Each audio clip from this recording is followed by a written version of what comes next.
La crise d'épilepsie est une décharge électrique paroxystique des neurones qui interrompt le fonctionnement normal cérébral, pouvant ainsi provoquer des manifestations motrices, sensitives et autonomiques, de même que des perturbations de l'état de conscience et de la cognition. Autrement dit, il s'agit d'une dysfonction cérébrale engendrée par des chocs électriques anormaux, ce qui peut provoquer des absences, des convulsions et autres troubles moteurs. Saviez-vous qu'environ 1% de la population canadienne est atteinte d'épilepsie? Saviez-vous que l'homme est légèrement plus enclin à l'épilepsie que la femme? Saviez-vous que même le chien peut être sujet à l'épilepsie? D'aussi loin que remonte l'histoire, l'épilepsie a existé. Généralement méconnue et considérée avec superstition, l'épilepsie a longuement été traitée par des moyens étranges, parfois barbares. En Babylonie, par exemple, on utilisait l'exorcisme, des amulettes et des lavements pour traiter l'épilepsie. De plus, les peuples anciens ont souvent cru que les crises étaient un châtiment des dieux et que les épileptiques étaient des prophètes. Les attitudes des anciennes sociétés face à l'épilepsie ont légué un héritage de stigmatisation et de préjugés qui persistent encore aujourd'hui. On estime d'ailleurs que, si ce n'était pas des préjugés et de la difficulté pour certaines personnes d'admettre leur état, la prévalence de l'épilepsie serait certainement beaucoup plus élevée. La crise débute dans le foyer épileptogène. Il s'agit d'un groupe de neurones désordonnés produisant des décharges spontanées et aberrantes.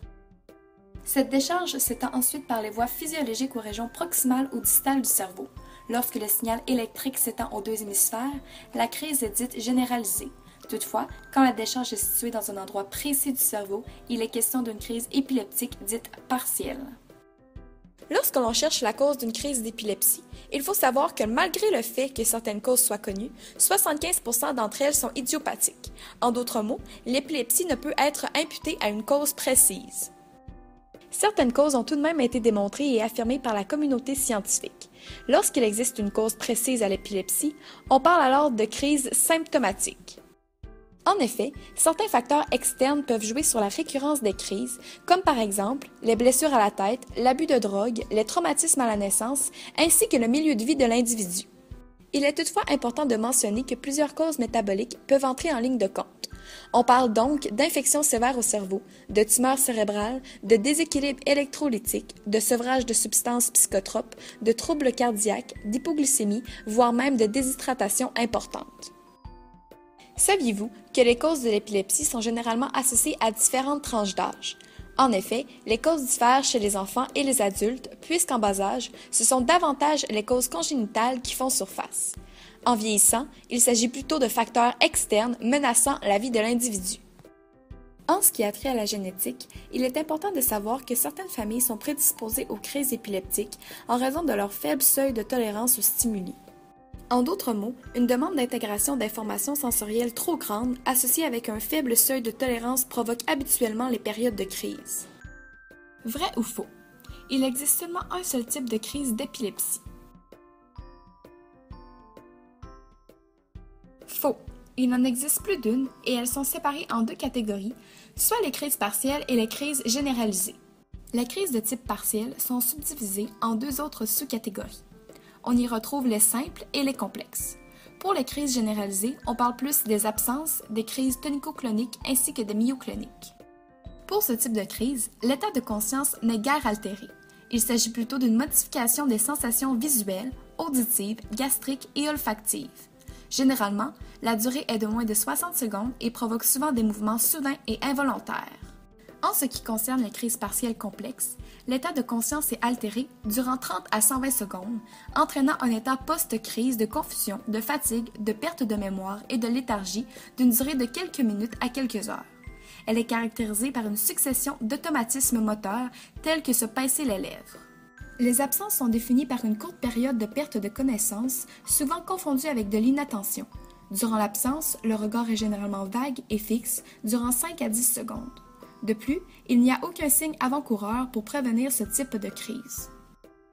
Les crises généralisées tonico-cloniques ou communément appelées grand mal sont des séquences uniformes de présentation motrice. Autrement dit, il s'agit des séquences de spasmes musculaires bilatéraux altérant l'état de conscience pour une durée de 60 à 120 secondes. Cet état génère habituellement stupeur, confusion et céphalée. Mentionnons aussi que la crise généralisée tonico-clonique est la plus sérieuse et la plus commune des crises d'épilepsie. Les crises myocloniques sont caractérisées par des contractions brusques et brèves d'un muscle du visage, du tronc ainsi que des extrémités. Ces contractions sont généralement symétriques durant moins d'une seconde qui n'entraînent pas de perte de connaissance. Saviez-vous que les crises partielles impliquent une partie d'un hémisphère cérébral tandis que les crises généralisées impliquent les deux hémisphères? Attention! Il est important de savoir qu'une succession de crises avec ou sans reprise de conscience durant plus de 30 minutes se traduit par une situation urgente pouvant entraîner des lésions graves au cerveau si une prise en charge n'est pas rapidement effectuée. Une fois la crise d'épilepsie survenue, le médecin doit poser un diagnostic différentiel afin d'éliminer les pathologies sous-jacentes.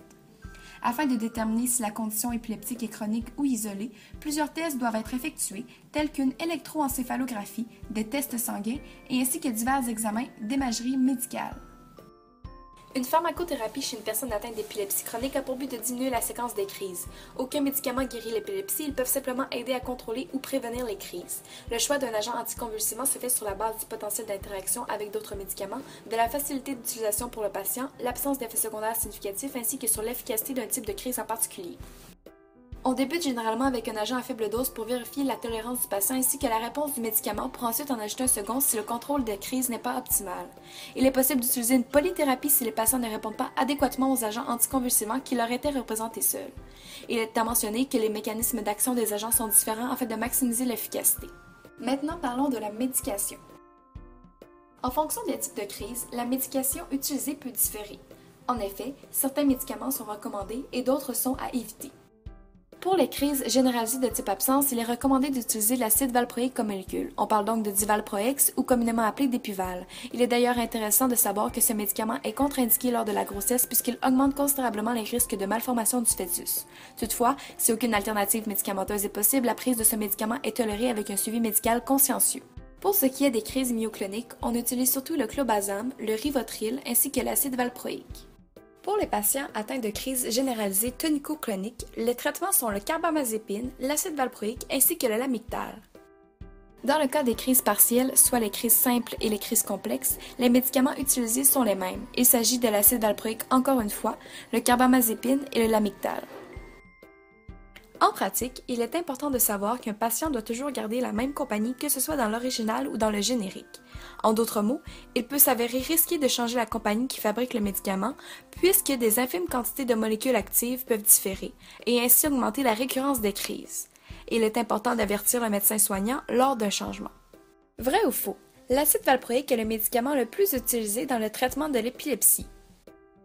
Vrai, l'acide valproïque peut être utilisé comme traitement dans tous les types de crises, en fonction de la condition du patient bien sûr. Abordons maintenant l'apport de l'ergothérapie dans l'épilepsie. Le rôle de l'ergothérapeute s'avère important puisqu'il évaluera les facteurs de risque entourant la personne et les modalités pour l'aider. L'ergothérapeute va aussi assurer l'enseignement des proches dans les divers milieux de vie du patient. Par ailleurs, la relation d'aide sera soutenue par une collaboration interprofessionnelle afin d'assurer le meilleur soutien pour le patient. Comme l'épilepsie peut occasionner des problèmes liés à l'utilisation de couteaux ou de fourchettes, l'ergothérapeute peut adapter ou créer des outils afin de protéger la personne en question. Lors d'une crise d'épilepsie, il est possible que la personne tombe au sol. L'ergothérapeute peut donc conseiller le port d'un casque ou plusieurs autres modalités de protection afin d'assurer la sécurité de l'individu. Par ailleurs, l'ergothérapeute encourage la participation à des activités sociales et sportives. Il est important que les gens restent actifs dans leur milieu afin de diminuer les comorbidités associées à la maladie. En ergothérapie, rien n'est impossible, il suffit de l'adapter.